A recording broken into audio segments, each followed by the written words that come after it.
सभी भाइयों को राम राम। भाई ये है महत्वपूर्ण अनुच्छेद अंकित भाटी सर की किताब से। ठीक है भाई, तो अब यहाँ हम पहले अनुच्छेद पे हैं। ठीक है, पहला अनुच्छेद क्या बोलता है? संघ और राज्य क्षेत्र। ठीक है, अनुच्छेद करवा रहा हूँ भाई, इम्पोर्टेंट।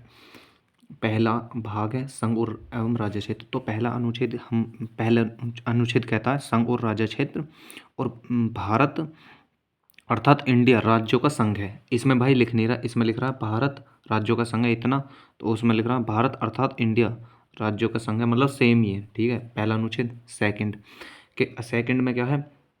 सेकंड अनुच्छेद में है कि भारत जो है वो अदर से, मतलब जैसे कोई हमारे देश में मिलना चाह रहा है ना, मिलना चाह रहा है अपनी मर्जी से, वो मिल सकता है। ये दूसरे आर्टिकल में है। तो दूसरे आर्टिकल में जैसा सिक्किम है, सिक्किम पहले भारत का हिस्सा नहीं था, तो ये हमारे आर्टिकल में, मतलब हमारे उसमें देश में मिला था। तो ठीक है, दूसरा। तीसरा क्या है कि हम अपने देश में ही क्या कर सकते हैं, जो ये है ना राज्य है उनका उनका मतलब उनको अलग कर सकते हैं, दो राज्य बना सकते हैं, एक की जगह दो राज्य है। ठीक है, तो वो आर्टिकल नंबर 3 में लिख रहा है। जैसे कि उत्तर प्रदेश से उत्तराखंड बना, छत्तीसगढ़ बना इधर एमपी से, तो इसी तरह से झारखंड बिहार से बना। इसी तरह हम मतलब अपने उसको मतलब अलग कर सकते हैं। अब आर्टिकल 4 में क्या है? इसमें हम 3 तक ही दिया। आर्टिकल 4 में जब हम 2 और 3 आर्टिकल लगाएंगे, लागू करेंगे, तो उसके लिए हमें कोई विशेष अनुमति की आवश्यकता नहीं होगी राष्ट्रपति से, इस तरह से। ठीक है, अब आ जाओ आर्टिकल। इसमें देखो भाई, अनुच्छेद इसमें डायरेक्ट इसमें दे दिए, इसमें भाग 2 नहीं दिया, नागरिकता, यानी कि इसमें भाग 2 नहीं है।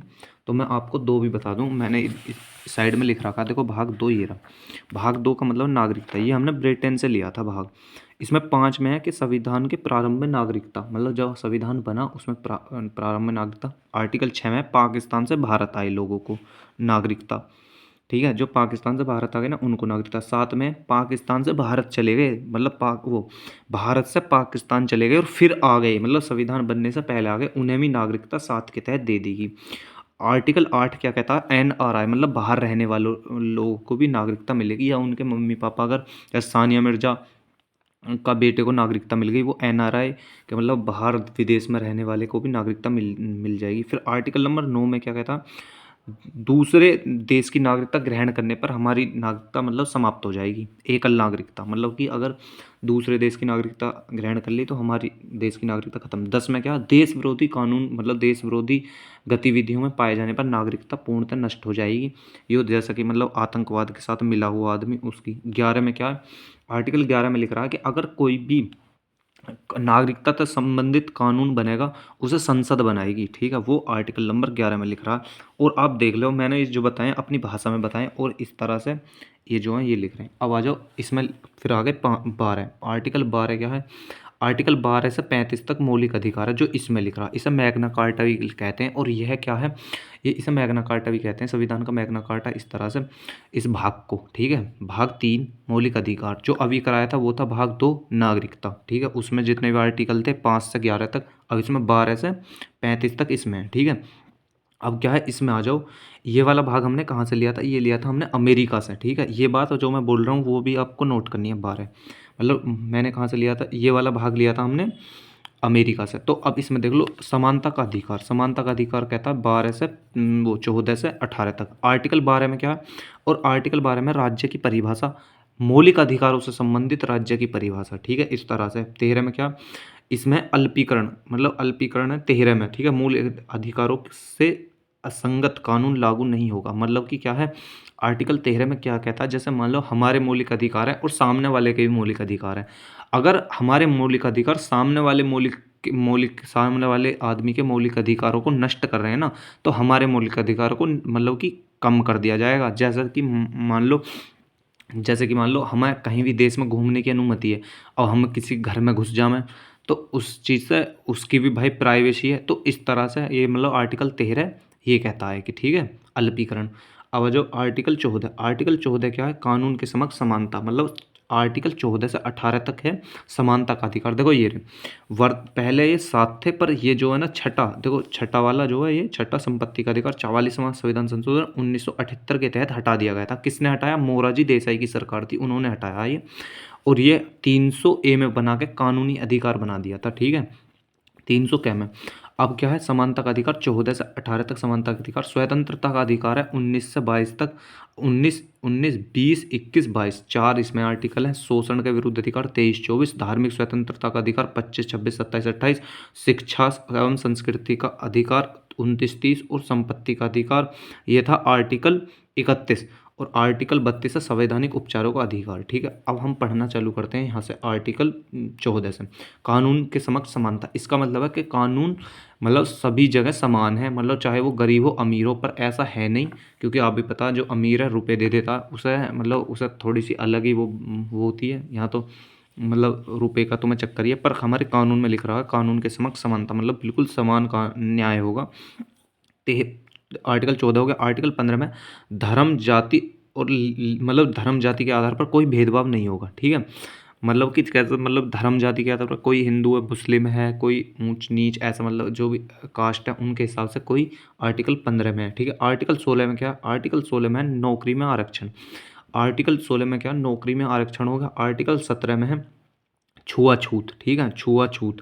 आर्टिकल 18 में उपाधियों का अंत। उपाधि कैसा, जैसा पहले जैसा उपाधि मिल गई कि महाराजा ये ऐसा कर्नल, मतलब उपाधि, पर जो वे हैं जो मतलब गांव में ऐसे ही ना कर रहे थे कि ये वे हैं उपाधि दे दे भाई इन्हें ऐसा, जैसे कि महात्मा गांधी महात्मा की उपाधि, इस तरह से उपाधियों का अंत है इसमें, मतलब कोई उपाधि नहीं ले सकता, जैसे मुखिया इस तरह, जमींदार, इस तरह से उपाधि जो है ना ये बंद कर दी आर्टिकल 18 में। अब आ जाओ 19 से, देखो यहाँ लिख रहा 19 से 22 स्वतंत्रता का अधिकार। अब देखो स्वतंत्रता का अधिकार आर्टिकल 19 में ही हमारी कितने प्रकार की, 6 प्रकार की स्वतंत्रता है आर्टिकल 19 में ही है। आर्टिकल 19 में हमारी 6 प्रकार की स्वतंत्रता है। कौन कौन सी है, देखो बोलने की स्वतंत्रता, या दूसरे जब देखो इस तरह इसमें 6 प्रकार की स्वतंत्रता है आर्टिकल 19 में। तो आप कैसे करोगे, इसमें बोलने की स्वतंत्रता, बोल लोगे तो सभा करोगे, तो सेकंड में सभा करने की स्वतंत्रता, सभा करोगे तो आना जाना होगा, आने जाने की स्वतंत्रता, वो सभा करोगे तो संगठन बनाओगे, संगठन बनाने की स्वतंत्रता।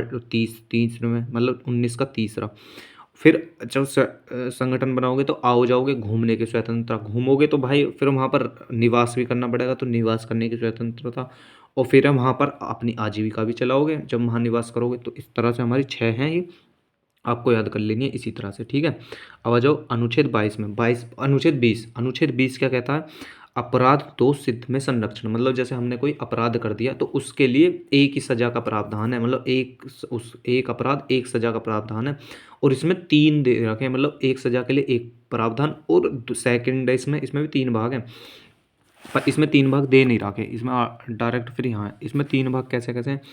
चलो आप इतना ही कर लो क्योंकि वो थोड़ा ज़्यादा डीप हो जाएगा। अब आ जाओ आर्टिकल 21 जीवन का अधिकार। ठीक है, 21A में 6 से 14 साल के बच्चों के लिए निःशुल्क शिक्षा का अधिकार। ठीक है, ये 86वां संविधान संशोधन 2002 और 2010 से लागू हो गया था। ठीक है, और अनुच्छेद 22 में गिरफ्तारी में संरक्षण। देखो अनुच्छेद 20 में क्या था, अपराध के लिए दोष सिद्ध में संरक्षण, और अनुच्छेद 22 में क्या है, गिरफ्तारी में संरक्षण। ठीक है, दोनों अलग अलग इंपॉर्टेंट याद रखना। पहले दोष करेगा, पहले दोषित होएगा, बाद में मतलब दोष करेगा बाद में जेल जाएगा ना, तो गिरफ्तारी बाद में होगी, पहले दोष। तो इस तरह से याद कर लेना, 20 में वो, 22 में गिरफ्तारी। ठीक है, 23 आ जाओ, ये आर्टिकल 23 24 हो गया, शोषण के विरुद्ध अधिकार। शोषण कैसा, मतलब जैसे मानव के लिए जैसे बंधुआ मजदूरी, जैसे पहले क्या थे कि एक ही पीढ़ी कर रही है, फिर उसके उसके साथ ही उसके माँ बाप सब चीज़ एक जना ही कर रहा है उसके यहाँ, मतलब जमींदारों के यहाँ, इस तरह से, मतलब कहीं किसी बनिए की दुकान पर उसने ब्याज पे पैसे दे दिए तो अब वो चुका रहे हैं, इस तरह से। आर्टिकल 13 कि बंधुआ मजदूरी पर रोक। फिर है 24 में क्या है, मतलब 23 में तो ये हो गया, अब 24 में क्या, 14 साल के उम्र के बच्चों के लिए, मतलब 14 से कम बच्चे के लिए कारखानों में मतलब कोई मतलब काम नहीं करवाएगा। ठीक है, ये हो गया 24। अब आ जाओ धार्मिक स्वतंत्रता का अधिकार, ये है हमारे आर्टिकल में, मतलब मौलिक अधिकार में 25 से 28। ठीक है, अब आ जाओ इसमें क्या है, पहले तो अपना धर्म मानने, अपना मानेगा, मतलब 25 में क्या, अपना मानेगा, अपना धर्म कोई भी मानो। ठीक है, 26 में है कि उसका प्रबंध करने का, जैसे भंडारा करेगा या कुछ भी, मतलब जैसा भंडारा लगाया ये चीज़ है, और जो सिख करते हैं वो लंगर लगाना, इस तरह से व्यवस्था है। ठीक है, आ जाओ 27 में, धार्मिक कार्यों के धन पर कोई टैक्स नहीं लगेगा, मतलब धार्मिक जो कार्यों में धन खर्च होगा ना उस पर कोई भी टैक्स नहीं लगेगा, जैसे मंदिर में दान दिया उस पर हमारा टैक्स नहीं लगेगा। ठीक है, आ जाओ 28 में, 28 में क्या है, अगर हम कोई ये इसमें लिख रहा धार्मिक शिक्षा एवं उपासना एवं में उपस्थित होना स्वतंत्र, तो 28 में क्या लिख रहा है, 28 में देखो, इसमें तो ये लिख रखा, पर 28 में रियली में है क्या, 28 में है कि अगर हम कोई भी सरकारी जो संस्थान है ना, कोई भी सरकारी संस्थान जो टैक्स के पैसों से चल रहा, उसमें कोई भी शिक्षा मतलब धार्मिक शिक्षा नहीं दी जाएगी, वो 28 में लिख रहा है। अब आ जाओ 29 और 30, ये है सांस्कृतिक और एवं शैक्षणिक अधिकार, ये क्या 29 30 मतलब अल्पसंख्यकों के हितों का रक्षण, हितों का संरक्षण 29 में लिख रहा। 30 में क्या, अल्पसंख्यक अपना शिक्षा संस्थान खोल सकते हैं और अपनी भाषा लिपि को आगे बढ़ा सकते हैं, ऐसा लिख रहा 30 में। अब आ जाओ आर्टिकल 31, क्योंकि इसमें 32 दे रखा है, तो मैं आर्टिकल 31 बताऊं, वो था संपत्ति के अधिकार से संबंधित। देखो ये रहा आर्टिकल 31 संपत्ति का अधिकार से संबंधित, ये संपत्ति का अधिकार 44वां संविधान संशोधन 1978 के तहत हटा दिया वो, ठीक है। अब आ जाओ इसी तरह से आर्टिकल 32, आर्टिकल 32 क्या कहता है, आर्टिकल 32 कहता है कि हम हमारे अगर मौलिक अधिकार हनन हो रहे हैं ना, तो हम डायरेक्ट सुप्रीम कोर्ट जा सकते हैं आर्टिकल 32 के तहत, और हमें मौलिक अधिकारों को हमें देने की गारंटी सुप्रीम कोर्ट करता है पूरी 100% की, ठीक है। तो ये 5 प्रकार से अपनी रिट जारी करता है, ठीक है, आर्टिकल 32 ये कहता है, ठीक है। वैसे तो मैंने आर्टिकल 33 34 35 भी कराए हुए हैं, पर भाई वो इधर कराए हुए हैं, अगर देखना है तो देख लो। देखो ये रहे आर्टिकल 33 34 35 भी, ठीक है, सैन्य से संबंधित है, प्रावधान है और भी उनके, ठीक है। अब आ जाओ जो इम्पोर्टेंट हैं ये वे हैं बिल्कुल, जो मतलब 100% मतलब इनमें से लगते ही लगते हैं, ठीक है। अब आ जाओ आर्टिकल 32, यानी कि अब आ जाओ फिर हम मौलिक अधिकार मौलिक कर्तव्य, अब हमारे ये खत्म हो गए भाई, मौलिक अधिकार 12 से 35 तक है, अब खत्म हो गए। अब आ जाओ राज्य के नीति निर्देशक तत्व, ठीक है, ये थोड़े से इंपॉर्टेंट है, इसमें डायरेक्ट 40 से दे रखे हैं, तो मैं आपको एक बार इधर बता दूं। मौलिक अधिकार मतलब मौलिक अधिकार नहीं, राज्य के नीति निर्देशक तत्व, ठीक है भाई, सॉरी। तो भाई 36 से 51 तक ये डीपीएसपी राज्य के निर्देश नहीं सकता, तो ये कहाँ से लिए गए, ये लिए गए आयरलैंड से, ठीक है। अब हमारे आर्टिकल 36 में क्या इनकी परिभाषा है, आर्टिकल 36 में 37 में कि डीपीएसपी वादी मतलब न्यायालय में मतलब हम इन पर केस नहीं कर सकते, ये सरकार की मर्जी है करे या ना करे, ठीक है, वो है आर्टिकल 37। आर्टिकल 38 में है लोक कल्याणकारी राज्य बनाना, मतलब लोक कल्याणकारी राज्य बनाएगी सरकार, ठीक है, कैसे भी करो मतलब कोई भी योजना लाओ इस तरह से। 39 क्या कहता है, स्त्रियों और पुरुषों को समान रूप से जीविका के लिए पर्याप्त साधन, ठीक है। और इसमें जो है इसका 39D में लिखा हुआ है भाई कि स्त्रियों और पुरुषों के लिए समान कार्य के लिए समान वेतन, ठीक है, ये हो गया खत्म, ठीक है। अब आ जाओ यहीं पे 40, देखो ये रहे 40 क्या है, ग्राम पंचायतों का गठन, 40 में क्या है, ग्राम पंचायतों का गठन, मतलब कि ग्राम पंचायत जो हमारी पंचायत से संबंधित है वे सारे प्रावधान इसी में ही है, आर्टिकल 40। अब 41 क्या कहता है, 41 कहता है, अब यहाँ जाओ, यहाँ डायरेक्ट 44 है। अब देखो 41 क्या कहता है, अब आ जाओ दोबारा से भाई, आर्टिकल 41 कहता है कुछ दशाओं में शिक्षा, काम शिक्षा और वृद्धा पेंशन, जैसे मतलब कुछ दशाओं में सरकार वो जैसे मनरेगा हो गया, ये जो है ना चीज़ कि मतलब वो चलाएगी, ठीक है, मतलब काम देगी, और शिक्षा और वृद्ध पेंशन, ठीक है, इस तरह से मतलब हेल्प करेगी 41 में।